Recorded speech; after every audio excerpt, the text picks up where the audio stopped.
He's held it up well here, though. Plenty of old gold shirts back there. But he finds Jones. On here then to Robertson. Oh, it's a brilliant strike. And Liverpool break the deadlock after outside and finds him. Good cross. Salah! Jones. Strong run here. Elusive run. Can he finish? Oh, yes, he can. That's a lovely third goal for Liverpool. If you're a true Liverpool fan, subscribe to Anfield Signal. Match preview. Liverpool looking for revenge over Galatasaray in Champions League knockouts. Galatasaray versus Liverpool. Champions League last 16 first leg preview. Liverpool traveled to Turkey just days after their FA Cup fifth-round victory over Wolves, a result that restored some confidence after the painful Premier League defeat that preceded it. That win at Molineux offered a timely reminder that this squad still possesses quality and resilience, yet the challenge awaiting them in Istanbul is of a very different magnitude. The Galatasaray Stadium is one of the most intimidating environments in European football. For Liverpool FC, this Champions League last 16 tie represents not only a tactical test, but also a psychological one. The atmosphere will be ferocious, the tempo relentless, and any lapse in concentration can prove costly quickly. After the victory in the FA Cup, Arne Slot will hope that a few days of rest and preparation allow his team to arrive in Turkey with renewed focus. This season has been erratic, and European competition may represent Liverpool's most realistic route to salvaging momentum and credibility. A controlled performance in the first leg is therefore essential. Galatasaray, the Istanbul test.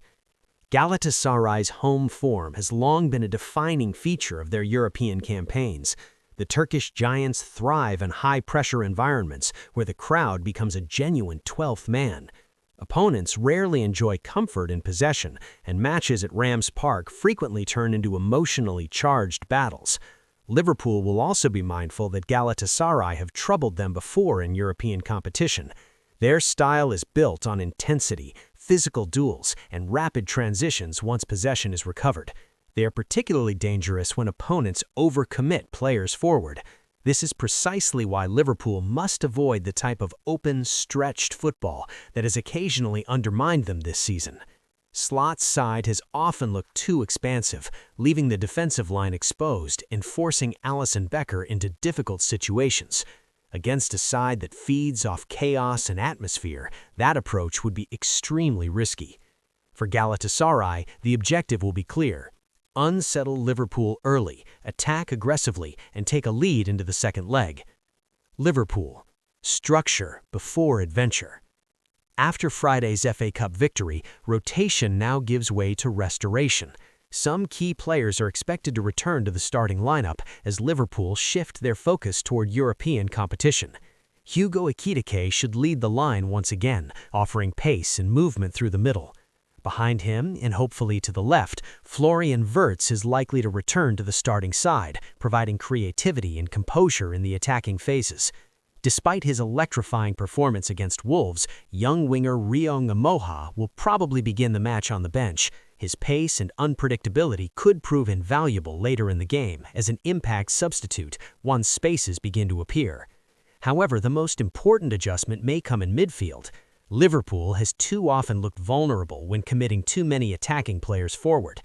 To counter this, Slot may adopt a more conservative structure with 4 central midfielders operating in various roles across the middle of the pitch.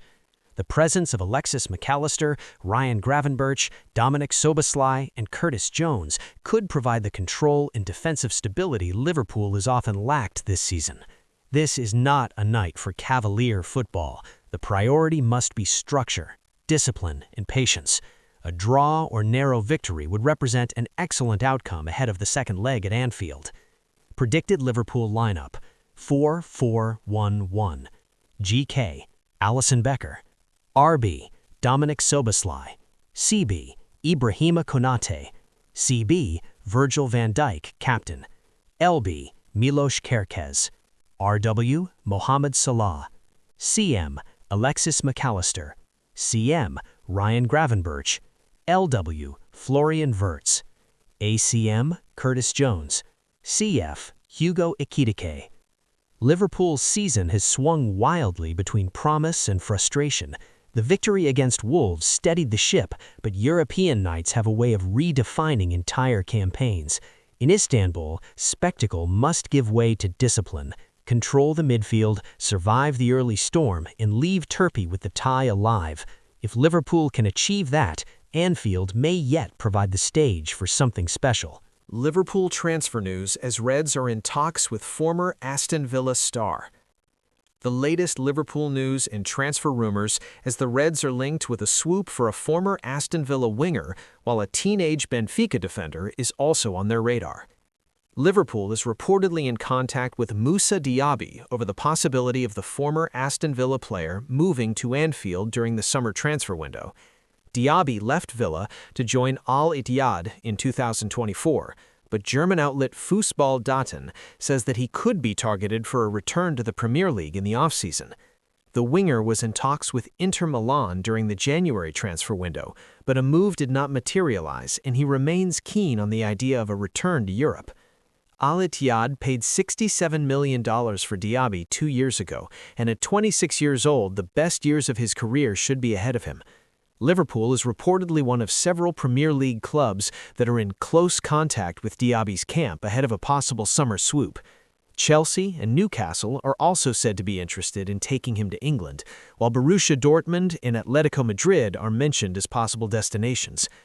Diaby is likely to be attainable for a lower fee than the one Al Ittihad paid to sign him, with suggestions that the Saudi Pro League club would be like to accept a fee between $41 and $46 million.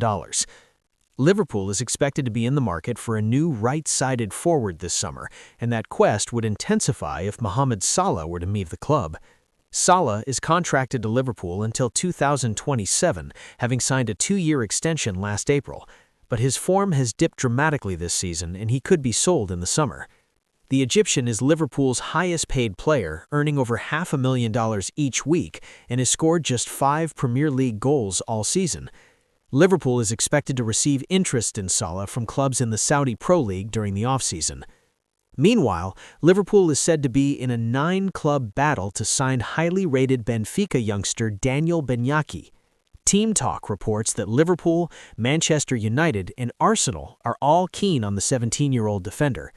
Benyaki made his senior debut for Benfica earlier this season and has impressed with his performances, alerting the likes of Barcelona and Bayern Munich to his potential. The teenager is contracted to Benfica until next summer, which means there's a race on to secure his services this summer. Liverpool news. Battle on for £80 million Premier League star as Arne Slot sent clear warning. Arne Slot's Liverpool have work to do to secure Champions League qualification, and their league finish could have an impact on their summer business. Monday night will see Liverpool discover their opponents for the FA Cup quarter-finals after beating Wolves on Friday night.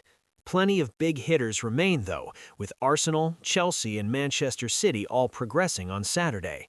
The quarter-final itself won't be played until early April, though, and there is plenty of football on the schedule before then. Liverpool have both legs of their championship round of 16 match against Galatasaray between now and the international break, as well as league meetings with Tottenham and Brighton. Arne Slot's side sits 6th in the league with 9 games to play, and as things stand would miss out on a return to Europe's top table next term. However, it's a congested part of the league table, with just 3 points separating the Reds from Manchester United in 3rd. A strong finish to the season could help Slot's team add to their ranks in the summer transfer window, with Jeremy Jackett's arrival already confirmed. Another transfer link is one of the top lines as we bring you the latest from around Anfield. 3-way battle for Krupi. Liverpool are one of 3 teams preparing to do battle for Elie Junior Krupi, according to reports in France. The French under-21 striker joined Bournemouth for a reported £12 million in 2025, but a fast start has seen suggestions it could take as much as £80 million for the Cherries to part ways with him. Krupi scored 22 times in League Two last season to help Lorient win promotion to the top flight. Despite not always being a regular starter for Bournemouth this term, he has scored 8 Premier League goals, averaging 1 every 133 minutes. This has alerted Real Madrid and Paris Saint-Germain, according to Telefoot, with the European giants tipped to rival Liverpool for the 19-year-old signature. Speaking to the same publication, the striker indicated a desire to play for clubs at the highest level of football. "I had dreams of winning the Ballon d'Or, of playing for the biggest clubs in the world, but they aren't really dreams anymore, rather objectives, because I know that I can make them a reality," he said. "I'm now working to get to where I want to be." Osimhen fires timely warning. Galatasaray striker Victor Osimhen believes the Turkish side can stun Liverpool in the Champions League for the second time this season. The Nigeria international scored the winner from the penalty spot when the teams met in September and also helped his team claim an extra-time victory over Juventus in the knockout playoffs. Osimhen was on target again over the weekend, scoring the only goal of the game as Gala wanted Besiktas despite a Leroy Sane red card. The win keeps their cushion over closest challengers Fenerbahce in the league, and Osimhen believes another big result is possible on Tuesday as long as they are careful. "We're showing unity. We need to take it game by game," the former Napoli star said after the latest win. "This win will give us strength. We need to keep our feet on the ground. Liverpool are a very big team. We'll be playing at home. If we are careful, we can do well, even if it's not easy. All matches in the Champions League are tough. We will fight to do well."